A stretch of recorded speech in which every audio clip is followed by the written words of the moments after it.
ബന്ധുവായ യുവതിയെ കൊലപ്പെടുത്തിയ കേസിൽ ജാമ്യത്തിലിറങ്ങി ഒളിവിൽ പോയ പ്രതിയെ പോലീസ് അറസ്റ്റ് ചെയ്തു. കരുളായി ചെട്ടി സ്വദേശി തെക്കുംപുറത്ത് ജമാലുദ്ദീനെയാണ് നിലമ്പൂർ ഡിവൈഎസ്പി വി.കെ. വിശ്വംഭരൻ നായരുടെ നേതൃത്വത്തിൽ പ്രത്യേക അന്വേഷണ സംഘം ഇന്ന് രാവിലെ കാസർഗോഡ് വെച്ച് പിടികൂടിയത്. 2017 ഏപ്രിൽ 23-നാണ് കേസിനാസ്പദമായ സംഭവം നടന്നത്.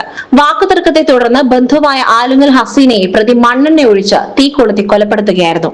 കേസിന്റെ വിചാരണ തുടങ്ങാനിരിക്കെ കേസിൽ ജാമ്യത്തിലിറങ്ങിയ പ്രതി 2 വർഷത്തോളമായി കാസർഗോഡ് മംഗലാപുരം അതിർത്തിയിൽ മഞ്ചേശ്വരം പൈവെളികെ എന്ന സ്ഥലത്ത് ടാപ്പിംഗ് തൊഴിലാളിയായി ഒളിവിൽ കഴിഞ്ഞു വരികയായിരുന്നു. രഹസ്യ വിവരത്തെ തുടർന്ന് ആഴ്ചകളോളം തോട്ടം മേഖലകളിൽ നിരീക്ഷണം നടത്തിയ ശേഷമാണ് പോലീസിന് പ്രതിയെ പിടികൂടുവാനായത്. ഡാൻസർ അംഗങ്ങളായ സുനിൽ പമ്പാട്, അഭിലാഷ് കൈപ്പിനി, ആഷിഫ് അലി, നിബിൻ ദാസ് ടി, ജിയോ ജേക്കബ് എന്നിവരടങ്ങിയ സംഘമാണ് പ്രതിയെ പിടികൂടിയത്. Gold, pure gold. Group Nilambur.